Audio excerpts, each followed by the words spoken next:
Good morning. Please rise in body or in spirit and join us in singing this morning's processional, number 3149, in word and song, A Place at the Table.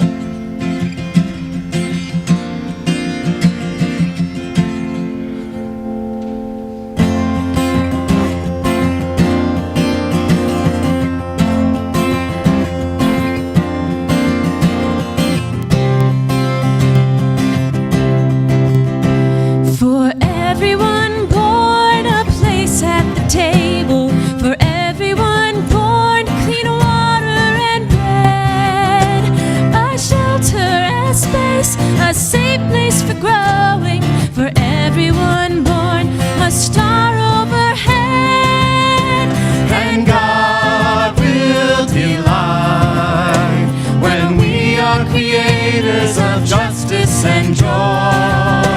Yes, God will delight when we are creators of justice, justice and joy.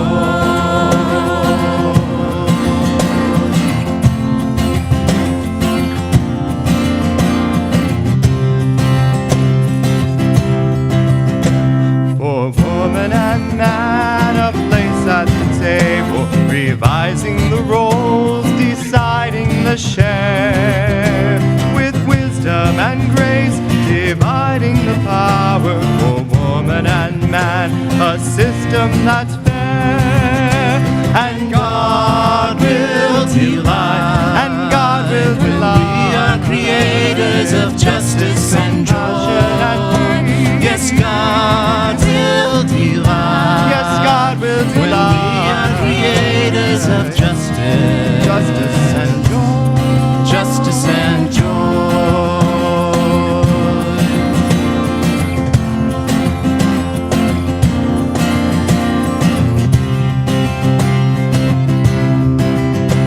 For young and for old, a place at the table, a voice to be heard, a part in the song.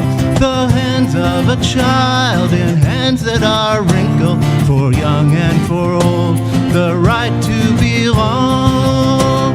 And God will delight, and God will when delight. we are creators of justice and joy.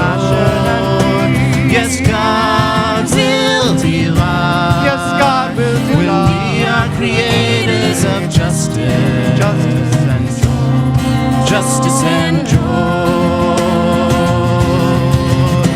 And God will delight. and God will delight. When we are creators of justice and joy. Yes, God will delight. and God will delight. When we are creators of justice, justice and joy.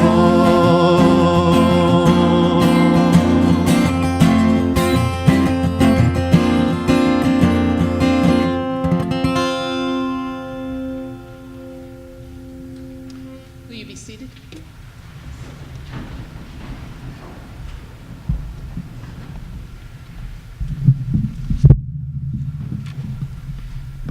We gather ourselves. We gather phone and bulletin and regalia.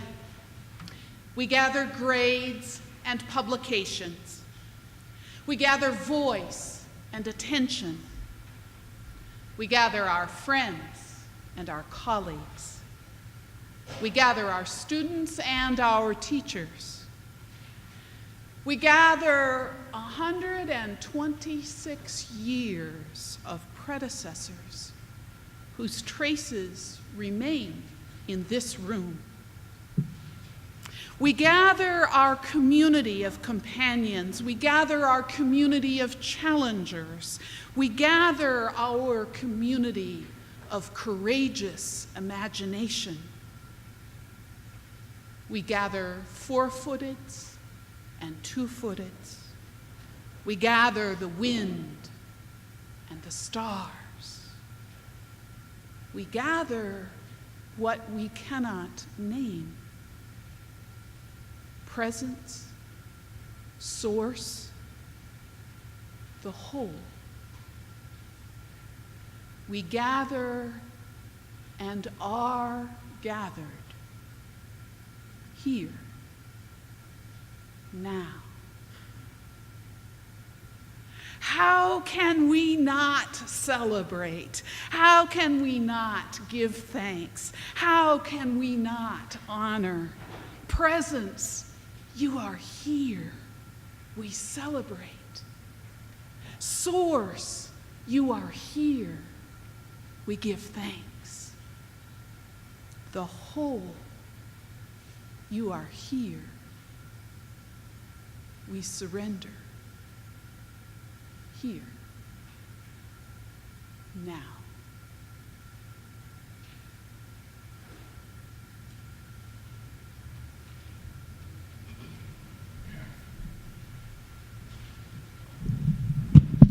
Good morning, everyone. I welcome you to the 2018 Iliff School of Theology Honors Convocation. We welcome gathering students, and we welcome wherever you may be. You are community with us this day. This is a feast of friendship today. We enjoin ourselves to one another and to the ideals embodied in the character and commitment of these, our celebrated colleagues, who each day give themselves to this community in extraordinary ways. They love their work and show love for those with whom they work. They love this school and what it is, and in honest terms, they love its future into existence. They do all of this without fuss and as no big deal, but it is a big deal today, because we pause amidst our busy lives to share in the joy of offering recognition. It is fun and meaningful to aim the spotlight at these, our colleagues. It is satisfying to say, outstanding. It is likely that these persons will feel uncomfortable hearing words of praise, and we're going to tell them just to get over it. It is who they are, deep within them. But today it is our turn to name them and to lift up their generous spirits. So thank you to all of our staff, faculty, and students, and our trustees. A special thank you to those we name in various ways this day. We are grateful for the privilege of sharing our work and our lives with you. Your spirits are contagious to all of us. You give us the opportunity to again affirm that relationship is the essential element of all that is meaningful and the beginning place for anything that is ever accomplished. May today be a fresh affirmation of collegiality and a new benchmark in our experience of depth and excellence. So welcome to this convocation. Dean Lee will now introduce our beloved speaker. Good morning. As the first-year dean, I'm often asked by many outsiders why Iliff, why I chose to come to Iliff. And this is how I answer. The English word education comes from two roots. One is educare, which means to draw out. The other one is educere, which means to lead out. Neither root definitions say anything about pouring in. So education means that we are together as a community with the gurus sitting here and learners sitting at the same table and learn and teach together and also to one another. And so the work of a faculty in this place is not only providing good information for you to know, but also walk with you for your formation, so that at the end, all of us have a transformative experiences. As I work with my faculty colleagues for the last 9 months, I am the proudest dean who can brag about my faculty. So thank you. Would you please stand? And so that some students faculty stand.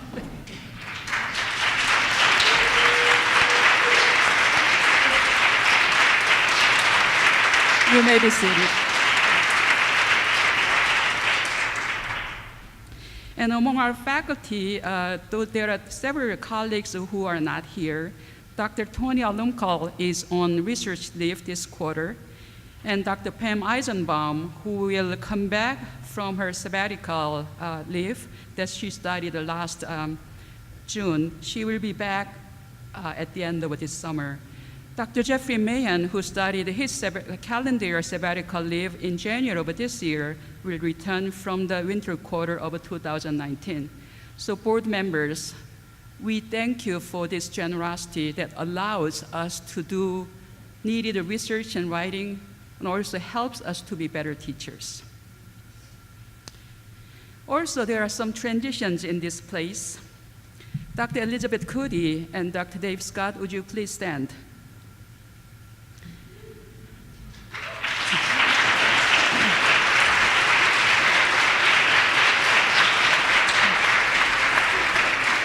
So Dr. Elizabeth Cody, a longtime adjunct faculty at ILIF and the director of the writing lab, who is also boosting ILIF through her communication department work, has accepted a tenure-track position as an assistant professor of religious studies at the Morningside College in Iowa. Congratulations, Elizabeth.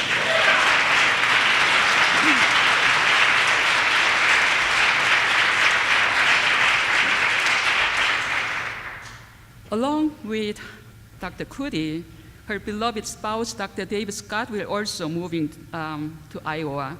But we are hoping that he will continue to teach for ILIF as a beloved adjunct faculty as he has been. So not only these two, but also this place, our curriculum cannot be full without the contributions of our adjunct colleagues. Would you please stand if you are teaching here as an adjunct?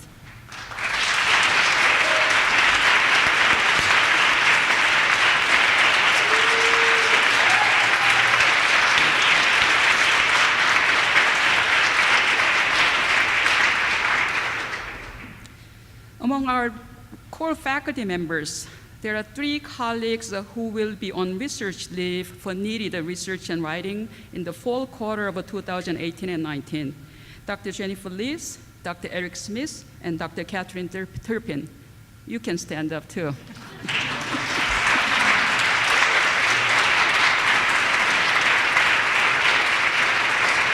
So we look forward to learning about your great research that you will do during that time.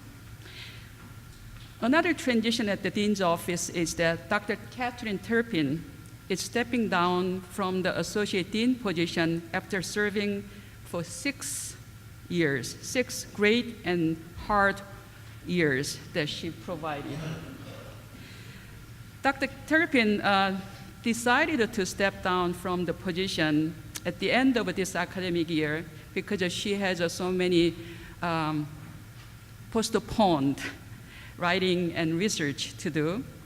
And ILIF has been very lucky to have her as the Associate Dean of Curriculum and Assessment, especially as someone who understands pedagogy, someone who is respected by her colleagues in an academy internationally as someone who does social justice pedagogy. So thank you so much.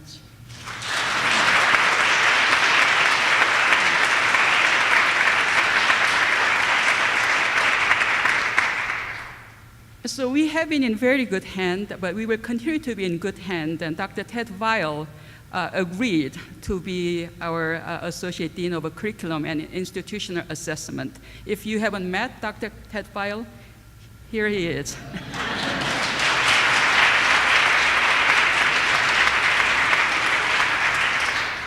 Also, I would like to thank all of those colleagues sitting and here and behind the scene who put this program together, and IT and other departments, and Alicia and Dr. Kelsey, Dean of the Chapel, and also especially my colleague next to my office, Dr. Betsy Lay, who did so many hard work and but out of love. Thank you.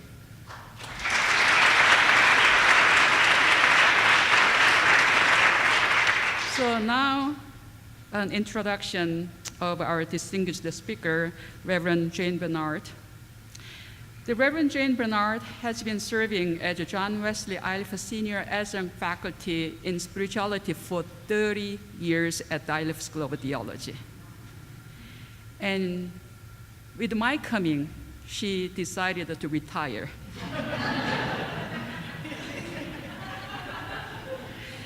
She earned her BA from Wellesley College in Massachusetts, and her MA from Stanford University, and her MD from San Francisco Theological Seminary.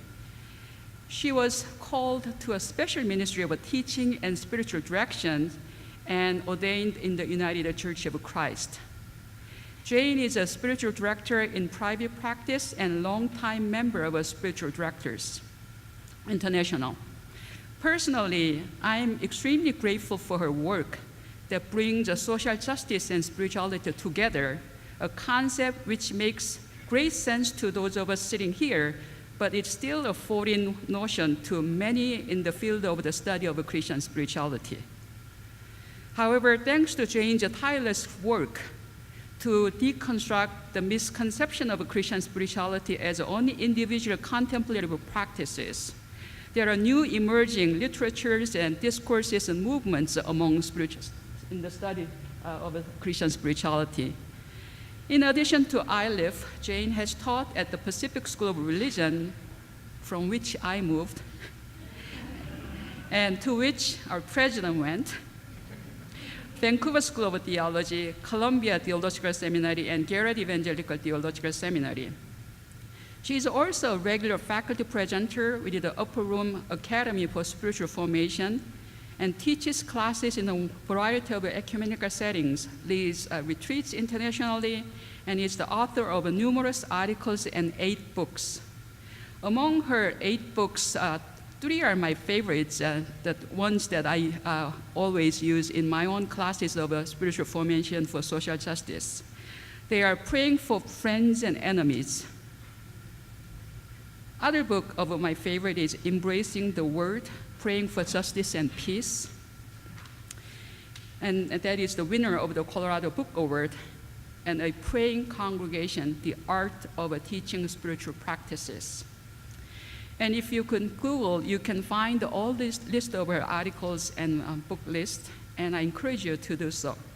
But now, today, we will be hearing from this wise leader and scholar of spirituality and practitioner of spiritual directions in a moment. Thank you, Jane, for being here.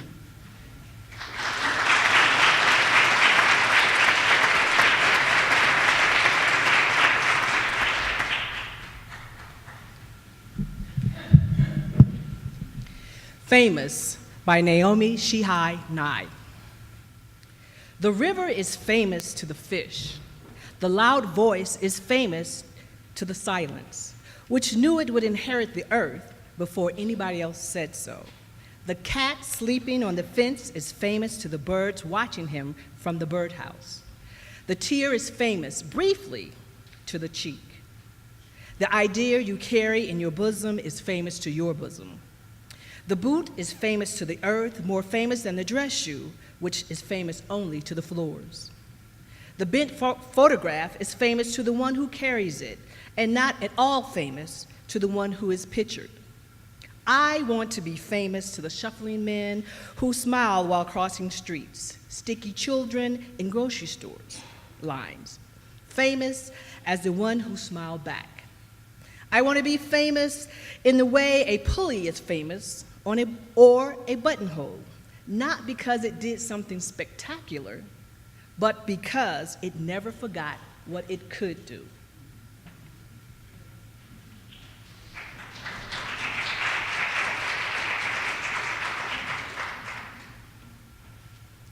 Good morning. I am grateful for the Dean to have invited me to this today, and it's a wonderful occasion. And I would ask you to just stop for a minute with me and breathe.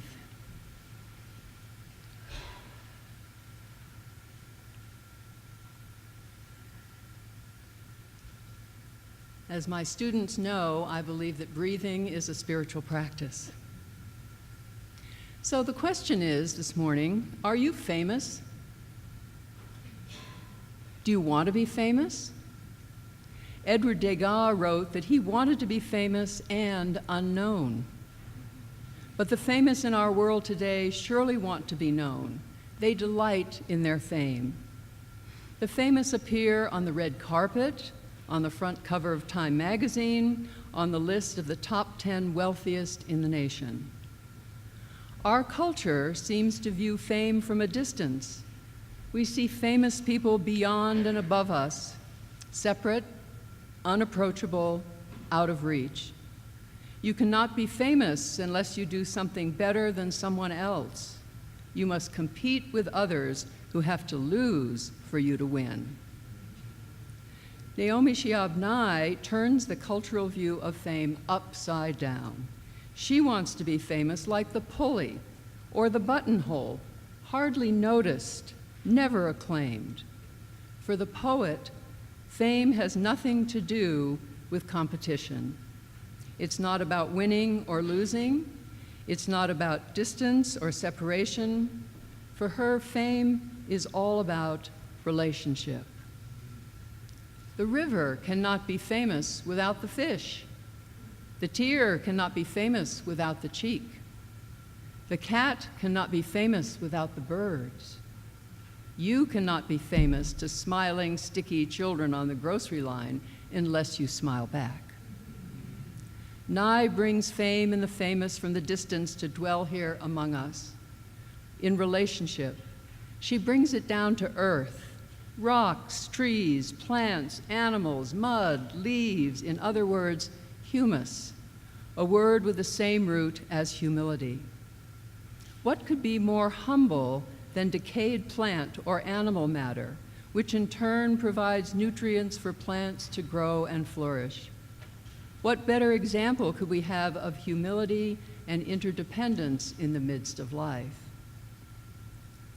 Humility is a gift that is nourished by interdependence and connection. Humility is a gift of relationship. Brother David Stendhal Rost, who writes extensively of gratitude, believes humility is a gift that grows slowly from years of grateful living. From years of grateful living. Humility is a gift to be received, not achieved by our own efforts. A gift that emerges as we get out of the way. In other words, humility is more about surrendering than striving. Humility is a gift that increases as it is shared in community.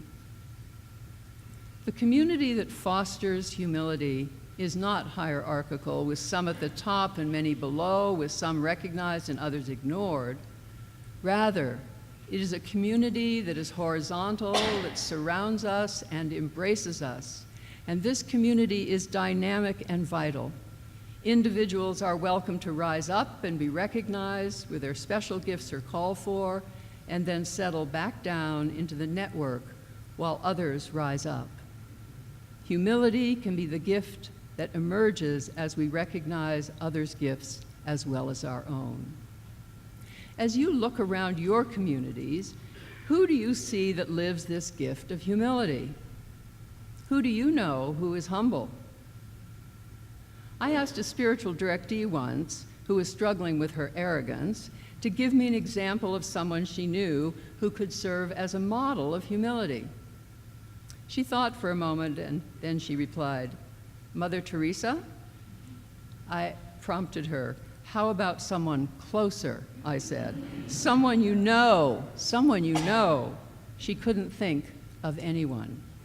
Can you? It is wise to watch for the signs of humility in the people around us. They most likely wear it lightly, and you have to pay attention. You may even have to sniff humility out. An indication that humility is near is when people are willing, like the pulley and the buttonhole, to simply be famous for what they can do. They are proud of their unique gifts and hold them gratefully, finding the strength and the courage to offer them to their communities and the wider world. Although we often think of pride and humility as opposites, someone is either proud or humble, Brother David brings them together in his unique both-and way. In our best moments, he writes, humility is simply pride that is too grateful to look down on anyone. Humility is simply pride that is too great to look down on anyone. Now, I'm sure many of you are proud today. Tom referenced that. Grateful that your achievements are being honored. You have risen up to be acknowledged by this community. Are you willing to simply say thank you, knowing that you will soon need to let go of this honor and settle into your beloved community as others arise to be honored? Can you accept these congratulations? Or will you try to push away the gracious words, afraid to claim this moment of fame? Or like the pulley or the buttonhole, might you be proud because you remember to do what you could do? Last month in a parking lot, I leaned against a car balancing while taking a pebble out of my shoe. A woman stopped and asked if she could help me. I told her I was fine and thanked her for her kindness. She didn't say, "No problem," deflecting my gratitude. This unknown woman said, "You're welcome," before going on her way.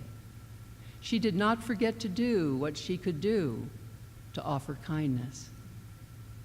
In contrast to this scenario is this experience I've had over years with a friend who is a marvelous cook. Whenever I compliment her on a particular dish, she tells me all that is wrong with it. There's too much salt, or the gravy is too thick, or the vegetables are overcooked. Not only doesn't she thank me, she leaves me feeling that by my appreciation of her very poor meal, I must be a fool. She is so serious about wanting her gift to be perfect, she is unable to claim her gift lightly. Have you ever noticed that humble people take the vicissitudes of life lightly? They often are willing to laugh at themselves. Henry Nouwen was such a man. After he'd given up his prodigious positions at Harvard and Yale to move at large community, serving people with severe mental and physical disabilities, he was awarded the Silver Medal in Humility by a diocese of the Catholic Church. A Silver Medal in Humility. In case you didn't get that first. So, what does a humble man do with a silver medal for humanity? Nouwen told a small group of students how awkward he felt accepting it, and all he could do was gently poke fun at the paradox. He raised his arms in pleasure and cried, "All I can say is I'm going for the gold."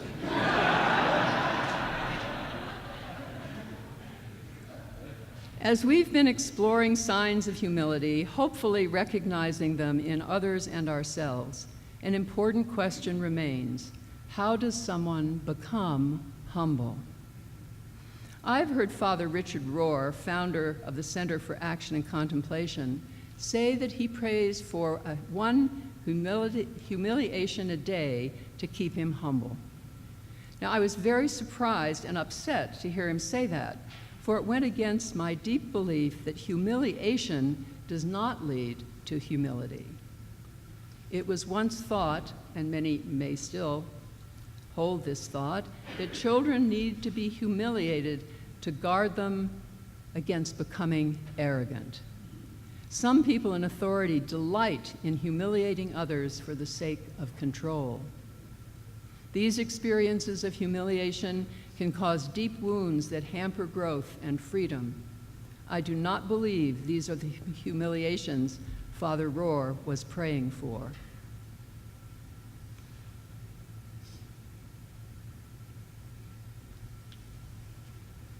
He was praying for the humiliations that are simply part of life, like saying something stupid, like saying bully instead of pulley, forgetting an appointment, tripping over your own feet, or mixing up the pages of your sermon. These daily humiliations are inner experiences and are simply a part of everyday life. They help us to grow in humility, for they are constant reminders of our imperfections. In recent weeks, I've heard a number of people speak not of being humiliated, but of being humbled. Humbled in the face of the mysteries of life and death, the beauty of creation, the devastation of an earthquake, the suffering of others, the finality of death, the blessing of new life. However, if we stand before these mysteries, raging against the tragedies, trying to hold on to the blessings, constantly asking why, we are not humbled. Rather, we are seeking to understand what cannot be understood. We are trying to avoid the reality and uncomfort of being not in control. When we stand before these great mysteries, knowing that the question why will never be answered, we are humbled, stripped of our own concerns and our own attachments to fixing or improving the world, stripped of our opinions and judgments, our thoughts and feelings. We are stripped down to our very essence. We are stripped to our souls. If we can remember these experiences of being humbled, of realizing how little we can know and understand, we go into the world with humble hearts to do whatever it is we are to do. We may be more able to be guided in our pastoral ministries, supported in our activism for justice and peace. In the words of Mother Teresa of Calcutta, we are advised, don't look for spectacular actions. What is important is the gift of yourselves. The gift of ourselves, the gift of who we are. Remember why the pulley and the buttonhole were famous? Because they did not forget who they were and what they could do. What if the buttonhole wanted to be a zipper? What if the pulley wanted to be a wrench? What is it we long to do to be someone we're not? When we live with a gift of humility, we accept who we are in this moment. We acknowledge our insignificance as well as our strength. We are so proud there is no need to look down on anyone else. We are willing to be called to leadership in community when our gifts are needed, and willing to become part of the supporters while others arise. The gift of humility is offered to all of us. Are you brave enough to reach out and receive it? It could change your life. May it be so. Amen.